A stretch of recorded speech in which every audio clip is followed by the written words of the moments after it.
আসসালামু আলাইকুম বন্ধুরা, স্বাগতম সবাইকে আজকের ভিডিওতে আমরা শিখব গাওয়া বানানো, পরিবেশন, এর সাথে সম্পর্কিত জিনিসের আরবি নাম এবং পরিবেশনের সময় যে আরবি শব্দ বা বাক্য ব্যবহার করতে হয় তার সবই জানবো আজকের এই ভিডিওতে।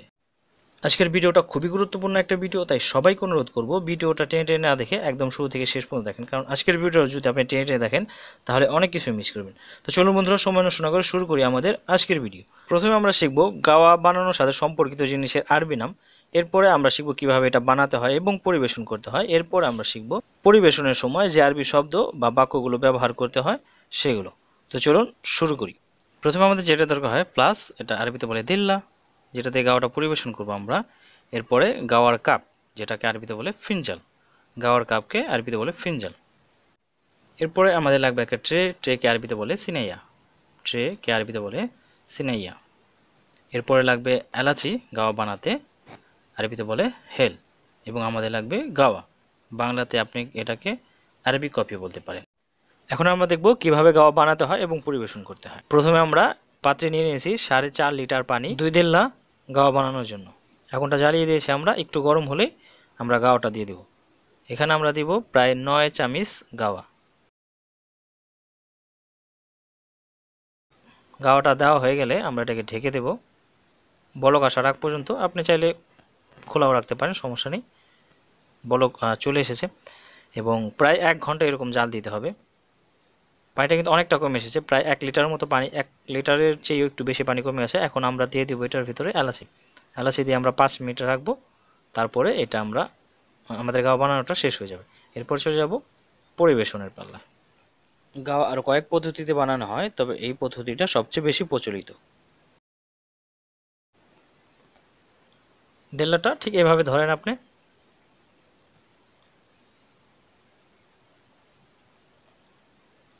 গাওয়া কিন্তু ফুল করে দিতে হয় না, হাফও না, হাফের কম, অর্থাৎ 4 ভাগের 1 ভাগ কাপের এরকম করে দিতে হয়।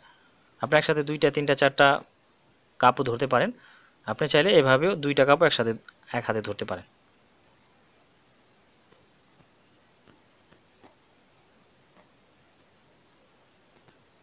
যাকে আপনি গাওয়াটা দিলেন সে যখন আবার আপনাকে ওই কাপটা রিটার্ন করবে, তখন আপনি আপনার হাতের উপরে এইভাবে নেন। তাকে, সে যদি আবার চায় তাকে আবার দেন, আর যদি সে না চায় আপনি এই একই কাপ থেকে আরেকজনকে দিতে পারেন, সমস্যা নেই। এখন আমরা শিখব গাওয়া পরিবেশনের সময় যে আরবি শব্দ বা বাক্যগুলো ব্যবহার করতে হয়। বলবে আহমেদ বাদ মাগরিব সই গাওয়া। আহমেদ মাগরিবের পরে গাওয়া বানাবে। বাদ মাগরিব বা যে কোনো সময় সে বলতে পারে। কথাটা এভাবে বলবে, আহমেদ বাদ মাগরিব সই গাওয়া। আহমেদ মাগরিবের পরে গাওয়া বানাবে। বাদ মাগরিব অথবা মাগরিবের পরে সই গাওয়া, গাওয়া বানাবে। আপনি উত্তরে বলতে পারেন জেন। জেন অর্থ ভালো, কিন্তু এখানে ঠিক আছে এই অর্থে ব্যবহার হবে, জেন, ঠিক আছে। তারপরে গাওয়া বানানো হয়ে গেছে কিনা এইটা জানার জন্য সে আপনাকে বলতে পারে গাওয়া জায়েজ, অর্থাৎ রেডি। জায়েজ শব্দের অর্থ রেডি, প্রস্তুত বা তৈরি। সো গাওয়া জায়েজ, গাওয়া রেডি। আপনি উত্তরে বলতে পারেন হে জায়েজ, হ্যাঁ রেডি। আর যদি রেডি না হয় তাহলে আপনি বলতে পারেন বাদ শুয়াইয়া, একটু পরে, বা মাফি জায়েজ বাদ শুয়াইয়া, এখনও রেডি হয়নি, একটু পরে হয়ে যাবে। অথবা গাওয়া বানানো হয়েছে কিনা এটা আপনি এইভাবে জিজ্ঞাসা করতে পারে, সই গাওয়া খালাস, গাওয়া বানানো শেষ। শেষ হয়ে গেলে আপনি বলতে পারেন হ্যাঁ সই গাওয়া খালাস, হ্যাঁ গাওয়া বানানো শেষ। গাওয়া বানানো শেষ হয়ে গেলে সে আপনাকে বলতে পারে গাওয়া নিয়ে আসো, তখন বলবে জিপ গাওয়া, অর্থাৎ গাওয়া নিয়ে আসো। জিপ গাওয়া, জিপ অর্থ নিয়ে আসা, গাওয়া তো গাওয়া। এরপরে গাওয়া পরিবেশন বা গাওয়া আপনাকে ঢেলে দেওয়ার জন্য বলবে সুপ গাওয়া। সুপ গাওয়া অর্থ গাওয়া দাও বা গাওয়া পরিবেশন করো। এই কথাটা আরও কয়েকভাবে বলতে পারে, যেমন আপনি গাওয়া, আমাকে গাওয়া দাও, অথবা এবি গাওয়া, আমার গাওয়া লাগবে। আপনিও কাউকে জিজ্ঞেস করতে পারেন এবি গাওয়া, গাওয়া লাগবে কিনা, এভাবে আপনি জিজ্ঞেস করতে পারেন। অনেক সময় আপনি গাওয়া, গাওয়া দাও না বলে আপনি ফিনজাল, যদিও যে কাপটাতে আপনি পরিবেশন করছেন সেটার নাম কিন্তু ফিনজাল। আমাদের দেশে কিন্তু আমরা অনেক সময় চায়ের দোকানে গিয়ে বলি আমাকে 1 কাপ দাও, চাটা আর বলি না। সো এরকম বলে আপনি ফিনজাল, আমাকে 1 কাপ দাও। পরবর্তী বাক্যে যাওয়ার আগে যদি আপনি এখন আরবিক বি চ্যানেলটি সাবস্ক্রাইব করে না থাকুন তাহলে এখন সাবস্ক্রাইব করে নিন, সাথে থাকা বেল বাটনটা অন করে নিন, যাতে পরবর্তীতে আমরা যখন কোনো ভিডিও আপলোড করি তার নোটিফিকেশন আপনি পেয়ে যান। আমরা জানি গাওয়া অল্প অল্প করে পরিবেশন করতে হয়, কিন্তু কেউ যদি বলে আব্বি ফুল অথবা আব্বি মাতরুস, তাহলে আপনি তার কাপটাকে ভরে দিতে পারেন গাওয়া, যেভাবে চা দেওয়া হয় ঠিক সেভাবে। যখন আপনি যাকে গাওয়া খাওয়াচ্ছেন তারা লাগবে না, তখন সে বাস অথবা মায়াবি এভাবে বলতে পারে, অথবা তার হাতের কাপড়া দিয়ে এভাবে ইশারা করতে পারে। এটার মানে হচ্ছে আর লাগবে না। এরপরে গাওয়াটা আপনি কখন বানিয়েছেন সেটাও কেউ জানতে চাইতে পারে, তো এভাবে বলবে মিতা সুই গাওয়া যেদি তো লাগিয়ে দিম। গাওয়া কখন বানিয়েছো, নতুন না পুরাতন?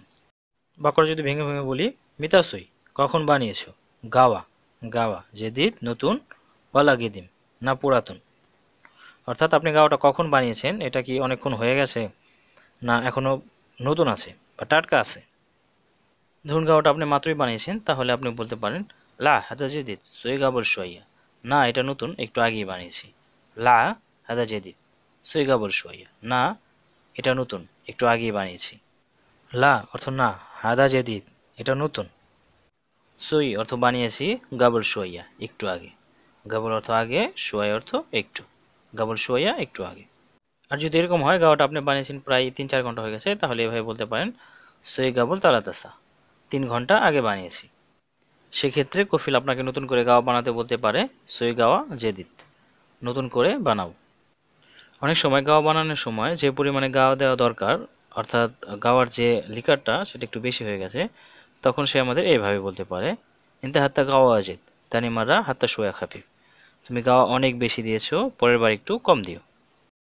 বাক্যটা যদি একটু ভেঙে ভেঙে বলি, ইনতে হাত্তা তুমি দিয়েছো, গাওয়া অজেদ অনেক গাওয়া, তানিমাররা পরের বার, হাত্তা অর্থ দেবে, সোয়া খাফিফ একটু কম। খাফিফ অর্থ হালকা, কম, এরকম অর্থে খাফিফ শব্দটা ব্যবহার করা হয়।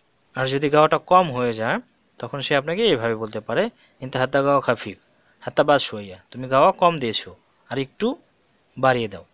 হাত্তা বাদ সোয়া, আরও একটু দিও। ইনতে হাত্তা গাওয়া খাফিফ হাত্তা বাদ সোয়া, তুমি গাওয়া কম দিয়েছো আর একটু দিও। বাক্যটা যদি ভেঙে ভেঙে বলি, ইনতে হাত্তা তুমি দিয়েছো, গাওয়া খাফিফ কম গাওয়া, হাত্তা অর্থ দেবে, বাদ সোয়া আর একটু। অর্থাৎ গাও বানানোর সময় যে পরিমাণে গাও দেওয়া দরকার তার চেয়ে একটু কম হয়ে গেছে, সে আপনাকে আর একটু বাড়িয়ে দিতে বলছে। সো ভিউয়ার্স, এই ছিল আজকের ভিডিও। পরবর্তী ভিডিও দেখার আমন্ত্রণ জানিয়ে আজকের মতো এখানে শেষ করব। আল্লাহ হাফেজ।